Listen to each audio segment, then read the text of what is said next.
Anak perempuan ini baru lahir. Seluruh badannya ditumbuhi oleh bulu.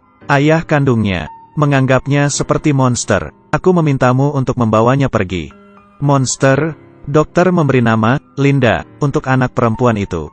Dari mulai dia lahir, Linda ditakdirkan harus melewati hidup yang tidak biasa. Ibunya setelah melahirkannya, meninggal karena kesusahan saat melahirkan.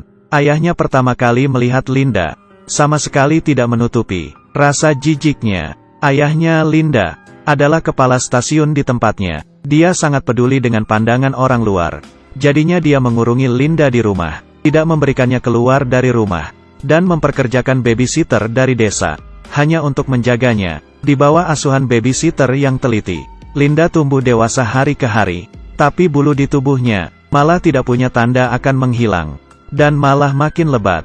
Bertahun-tahun ini, dia tidak pernah menginjakan kakinya keluar rumah. Mendengar suara anak yang lain di bawah sedang tertawa, dia hanya bisa melewati jendela, memuaskan dirinya secara sementara tentang rasa penasarannya kepada dunia. Tapi ayahnya melihat Linda muncul di jendela, akan langsung pulang ke rumah, mengurunginya di kamar kecil yang gelap, agar tidak kelihatan orang, dan menimbulkan gosip. Linda adalah anak yang sangat kasihan, tidak punya ibu, juga tidak punya masa kecil. Dia tidak pernah merayakan ulang tahun, karena hari itu, hari kematian ibunya juga. Linda sering melihat foto ibunya sampai melamun, berhayal diri sendiri secantik ibunya. Sebentar lagi, hari Natal yang cuman setahun sekali. Semua penduduk di kota mengenakan pakaian yang cantik untuk menghadiri pesta Natal yang meriah ini. Linda juga ingin ikut, tapi ditolak ayahnya. Malam harinya, ayahnya datang ke samping kasur Linda, mencoba menenangkannya. Tapi Linda tidak seperti anak-anak. Dia hanya sangat terpuruk, sangat rindu ibunya. Melihat Linda yang menahan air mata, ayahnya pertama kali menyadari diri sendiri selama bertahun-tahun ini begitu egois. Dia mengumpulkan keberanian, memutuskan untuk memberi Linda melewati Natal yang sebenarnya untuk pertama kali. Ayahnya membeli sepatu kulit yang tinggi, membuatkannya baju baru berwarna merah, membungkus Linda dengan sangat ketat. Babysitternya meminjamkannya kalung mutiara miliknya ke Linda. Kamu terlihat seperti Tuan Putri. Tapi di acara Natal, saat di detik Linda muncul, semua orang menyimpan senyumannya, mundur tanpa sadar dan mengomonginya. Linda perlahan jalan menuju pohon Natal. Anak-anak yang lain melihat Linda, takut dan penasaran. Hanya ada satu anak laki-laki, dengan berani jalan ke depan, memegang bulu di wajah Linda. Apakah panas? Sama seperti yang aku pikirkan. Linda merasa gugup dan juga bersemangat. Itu pertama kalinya dia hidup seperti orang biasa.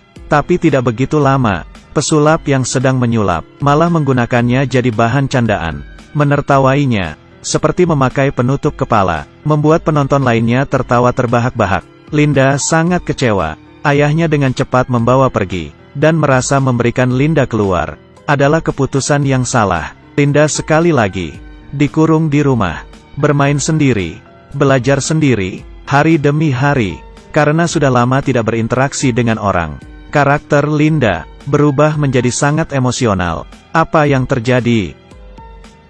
Kamu kenapa? Berhenti, kamu tidak boleh begitu. Ayahnya malas untuk menenanginya, jadi mengurungnya di kamar kecil gelap lagi. Di kamar kecil gelap itu, Linda menghiali angka untuk menghabiskan waktu. Tapi di saat ini, hal yang ajaib terjadi. Rumus-rumus matematika, seperti hantu, muncul di depan matanya. Anak perempuan itu membuka baju luarannya, memperlihatkan bulu lebat di badannya. Karena saat lahir, follikel rambut tidak deregenerasi. Dia menjadi wanita singa berbulu emas. Dianggap monster oleh orang sekitar. Tidak boleh menginjakan kakinya selangkah pun keluar dari rumah. Tapi semua orang tidak tahu, sebenarnya Linda jenius.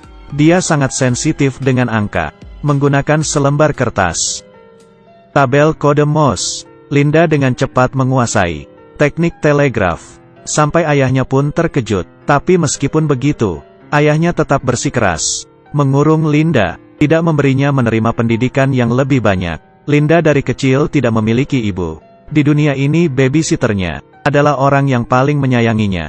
Dia berharap Linda bisa seperti anak pada umumnya, ke sekolah, bermain, punya teman. Tumbuh dewasa dengan sehat bahagia. Tapi saran babysitternya, oleh ayahnya Linda, ditolak dengan marah. Dia tidak percaya, anaknya bisa berada di dunia yang penuh pandangan aneh. Hidup. Karena ini, babysitternya berdebat dengan ayahnya, lalu kehilangan pekerjaannya. Setelah kepergian babysitternya, Linda sangat merindukannya. Berubah menjadi seperti arwahnya tidak ada di badannya. Demi keluar rumah mencari babysitternya, Linda diam-diam mencuri cukuran ayahnya, mencoba mencukur bersih semua bulu di badannya. Setelah ayahnya mengetahuinya, dengan cepat menghentikannya. Karena kalau seperti ini, bulu di tubuhnya berubah menjadi keras dan kasar seperti kumis. Tanpa pilihan apapun, ayahnya hanya bisa meminta babysitternya untuk kembali, dan menyetujui Linda untuk belajar di sekolah. Hari pertama Linda di kelasnya, semua teman sekolahnya melihatnya dengan mata terkejut, seperti melihat hewan di kebun bintang. Setelah pulang sekolah, mereka mengelilingi Linda, memukuli dan menendangnya. Bahkan ada bocah yang mencabut bulu di badan Linda, mengangkatnya seperti barang kemenangan.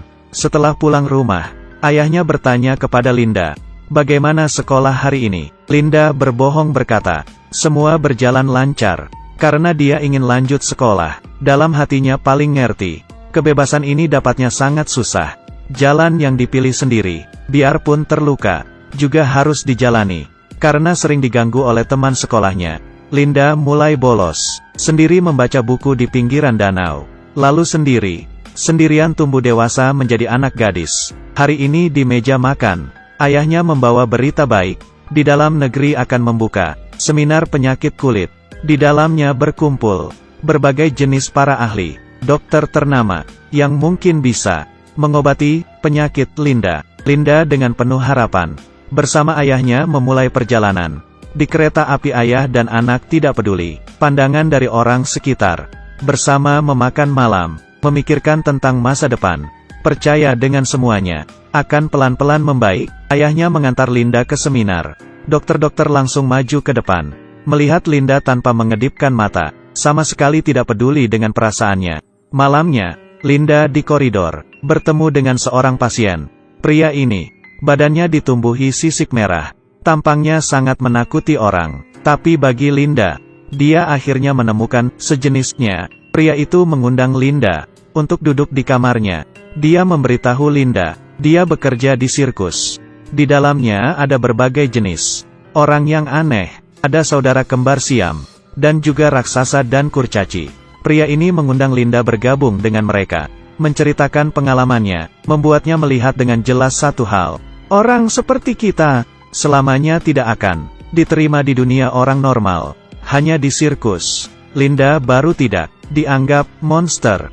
Disitulah rumah yang sebenarnya. Kamu bisa merasakan kebahagiaan, merasakan diperlukan, dan rasa dicintai. Bisa memenuhi kemauan sendiri.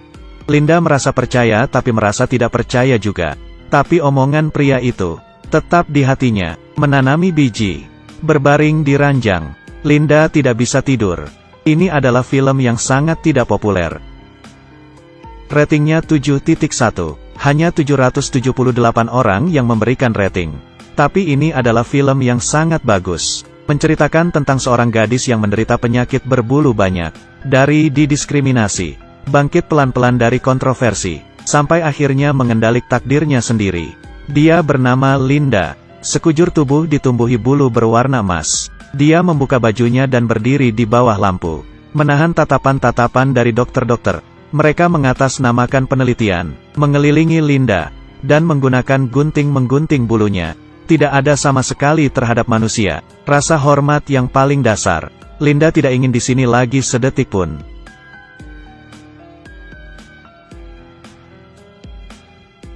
Ayahnya juga melihat kelelahannya, membawanya pergi duluan dengan marah.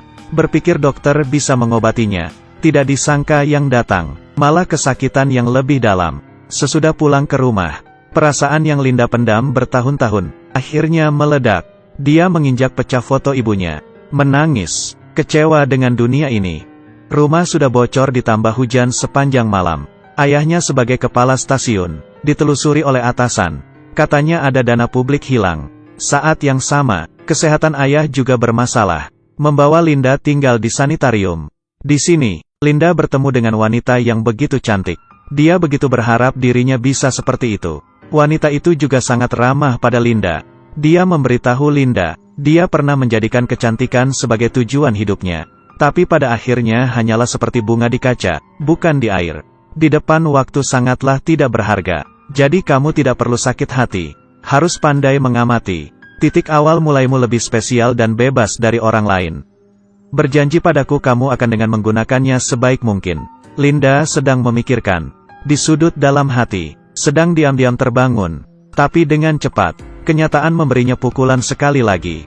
Linda dengan terkejut menemukan, ayahnya demi lari dari hukuman, menyuruh bawahannya Telegram One menjadi kambing hitamnya. Telegram One ini adalah guru dan juga teman Linda. Sangat banyak pengetahuan yang dia ajari ke Linda. Karena juga sayang dengan Linda, dia baru mau menjadi kambing hitam kepala stasiun. Linda lari mengikuti Telegram One untuk mengucapkan selamat tinggal terakhir kali. Pandangan ayahnya bersama dunia ini. Di hati Linda sudah runtuh. Mulai dari saat itu, Linda semakin jauh dengan ayahnya. Dia teringat yang dulu di rumah sakit, pria yang bersisik merah, sirkus yang dikatakan. Jadi meminta ayahnya membawanya. Melihat pertunjukan mereka, Linda dengan mata kepala sendiri melihat saudara kembar Siam, raksasa dan kurcaci yang menjadi suami istri. Dan yang sama sepertinya, orang yang seluruh badannya ditumbuhi bulu. Menurut penonton lain ini sangat aneh. Tapi bagi Linda, ini merasa sangat dekat yang tidak pernah dirasakan. Setelah pulang rumah, Linda melihat belakang badan ayahnya. Diam-diam memutuskan diri. Dia meninggalkan sepucuk surat, pergi tanpa memberitahu, dan memutuskan untuk bergabung ke sirkus. Linda mulai saat itu mengikuti sirkus tampil setiap tempat di negaranya. Sampai sudah tumbuh dewasa. Tapi Linda tidak menerima nasib seperti ini. Dia menabung uang-uang yang dia dapatkan di sirkus.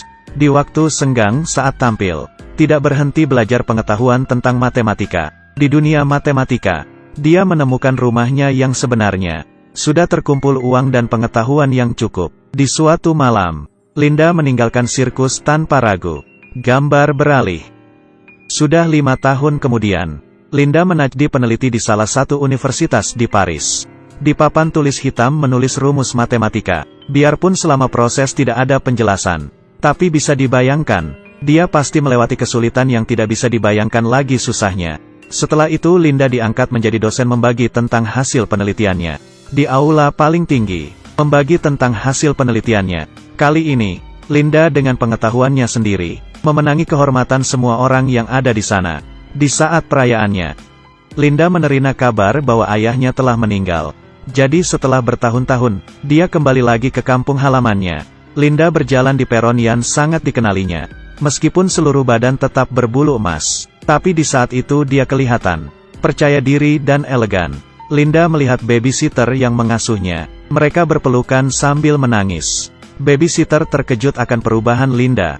Hanyalah perubahan dia, tetap tidak terlihat oleh ayahnya. Sebelum pergi, babysitter memberi Linda buku gambar. Adalah pemberian sebelum ayahnya meninggal. Meninggalkan untuknya. Di kereta api, Linda membuka buku gambar itu dengan hati-hati. Dalamnya adalah Linda dari kecil sampai besar. Di waktu yang berbeda. Dan juga cinta yang dalam dari ayah. Film ini bernama Legenda Wanita Singa. Dirubah dari novel populer tahun 2006 dari Norway. Sebenarnya yang paling penting adalah, bukan bagaimana dunia melihat kamu, tapi kamu memilih bagaimana menghadapi dunia ini. Semua kebingungan. Anak gadis yang tidak percaya diri, boleh menontonnya. Sudah. Cerita hari ini sampai di sini. Terima kasih sudah menonton videonya. Sampai jumpa di waktu selanjutnya. Bye.